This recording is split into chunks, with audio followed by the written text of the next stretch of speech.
Hello, welcome to Cell Corporation's new employee sales training. My name is Jamie Spittler and I am going to be with you as we go over this training seminar today. Thank you for joining us. I'm very excited to have you here. So today what we're going to look at is the 7 steps to effective selling. Let's jump right in.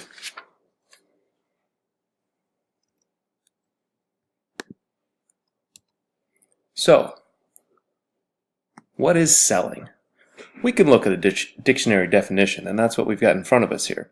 So it talks about the process of developing a product or service offering, communicating the benefits through promotions, and managing the ongoing exchange of value with targeted customers. Okay, that sounds great. Sounds a little rigid to me. The key things we want to think about here is the idea of it's a process. You need to develop the product or service offering, and then most importantly is communicating how is this going to help the end user, whether you're selling business to business or business to consumer. That's where we really need to hit home. And we need to tell them, how is this going to value your company? In the movie Glengarry Glen Ross, the term ABC, or always be closing, hit mainstream vernacular. The film focuses on a cutthroat real estate office where the art of selling is at the forefront of the movie. During one of the most famous scenes, Alec Baldwin's salty character chastises another real estate agent for drinking coffee and tells him, "That coffee's for closers, put it down." He was insinuating that that particular agent was not a closer because he had not been doing his job, which was selling. While the language in the movie is a bit more colorful, we are still going to be able to understand by going through this seminar today why it is important to understand these 7 steps. So what's the role? How do we do this? How do we go from step 1 to step 7? Well, we'll talk about each one of these steps in greater detail as we go along here. Stick with me. It's important to understand that this process is adaptive. Each situation is going to be different, which means that as a salesperson, you need to be part psychologist, part bartender, where they're just going to tell you what they need to tell you, and you're going to listen.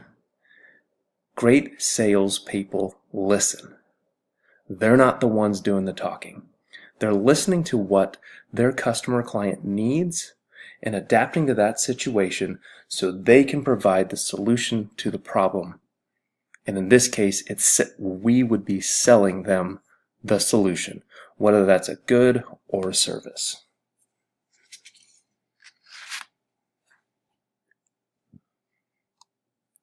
We're going to briefly touch on 2 different types of selling.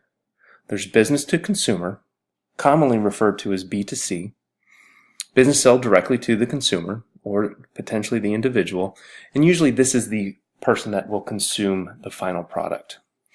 And a good example might be a gym membership where you may go in, check out the gym, the sales associate there is going to walk you through the process, show you the benefits of how that gym membership is going to help you achieve whatever goals you have.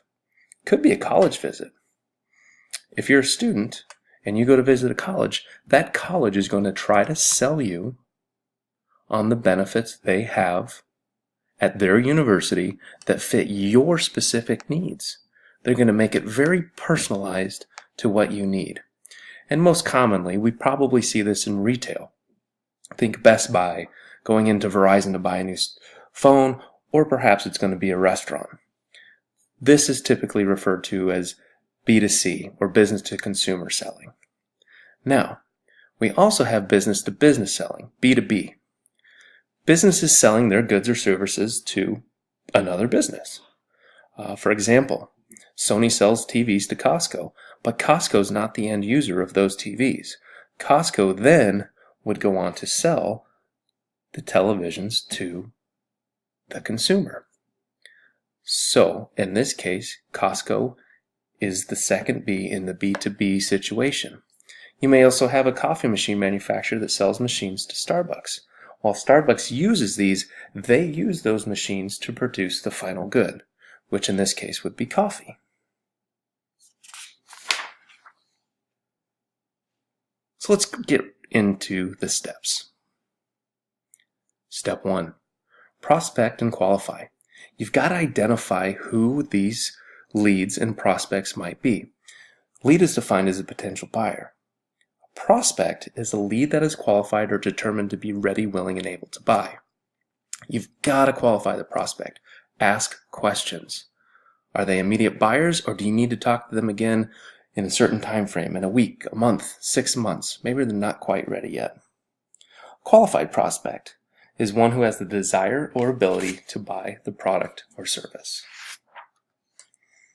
Step 2, the pre-approach. This is where you do your homework. You have to find out about the prospect. What makes them tick? What's their business? How have they been doing? These are all things going to be very helpful for you in step 3. Step 3, okay, this is the pre-approach. What do you think step 3 is going to be?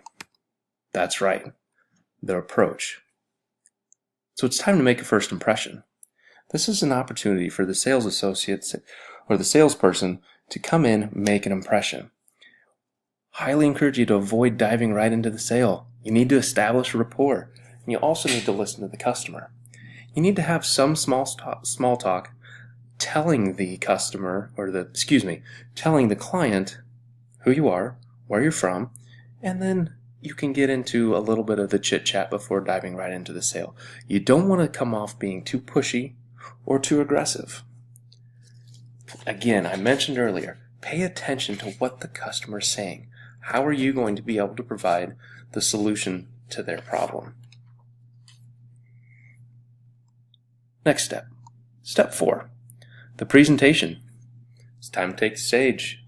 You are the one that gets to show all of your hard work. So the research, all the things that you've been doing up to this point, this is your time to shine. You're on stage. So you need to be prepared. And you absolutely need to know what you are talking about. Additionally, you need to know your audience. For example, let's say you're a real estate broker and you have a young working couple that has told you they would like to live in an urban area. You're not going to go show them a home on a large acreage out in the country. That doesn't make sense. So when you're going to present them with the home they want, probably going to be someplace in an urban living situation, a brownstone, and a condo downtown, something along those lines. Step 5. We're getting close, but we're not there yet. Overcoming objections. In any sales situation, this is the point where the client or the customer is going to ask questions, and sometimes they're objecting. It's too expensive. I'm not sure how that fits for me. So you really have to know how to answer these questions. So handle the concerns professionally, and they're also a chance to further understand client needs. If the objection is over price, then you need to go back and show them the value of what you're providing them. Go back and show them how these things are going to be helpful for them and for their business. You have to know what they're looking for and the steps we've already done so that you're able to overcome these objections. Getting close, folks. We're getting close. It's almost the finish line. Closing the sale. I touched on this at the very beginning. You heard the always be closing from Glenn Ross. Fantastic scene. If you have a chance, watch it. Unfortunately, HR is probably not going to let me show that in here, but it shows you that if you do your research, if you work hard, if you're willing to pick up the phone and hear no multiple times, you will get the opportunity to get to hear. Step 6, closing the sale. First of all, you have to ask for the sale. There's different ways of approaching this, but you have to ask the customer if they're ready to buy. Sometimes it's direct. Are we ready to close this deal? Are we ready to buy? And that may be the approach. That would be a hard close. But sometimes you have to use a soft close. An example might be, wow, this is going to look great in your business. Or wow, I really see how this is going to help you when you get this implemented. You've got to be confident. Know what you're talking about. If they don't think you know what you're talking about, you may go back to step 5.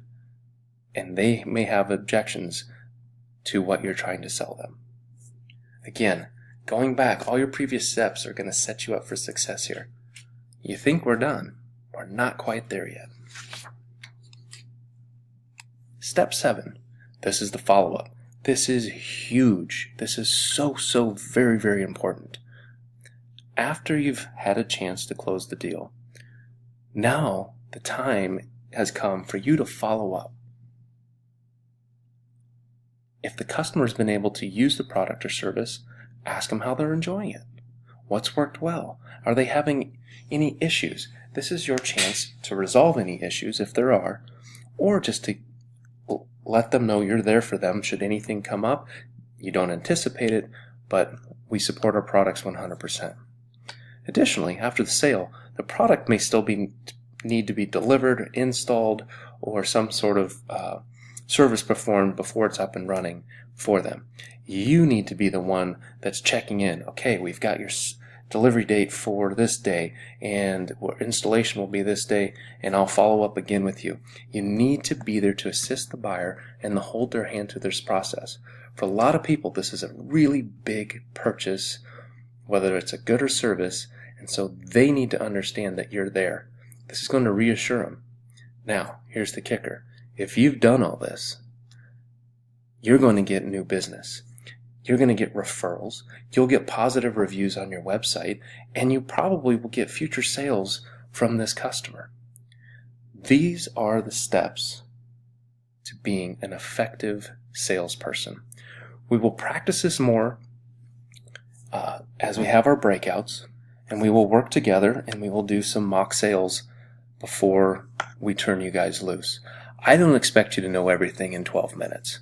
What I do expect you to do is pick up a book, find some sales books. If you need suggestions, I'm here to help. There are so many books that can help you develop your craft. And this is a craft. Sales is an art form. There's no one method that's going to work every time. That's why we mentioned you need to be adaptive early on. Hey guys, I appreciate your time. We'll follow up with this. Go get them. You guys are going to rock it. Thanks so much for your time.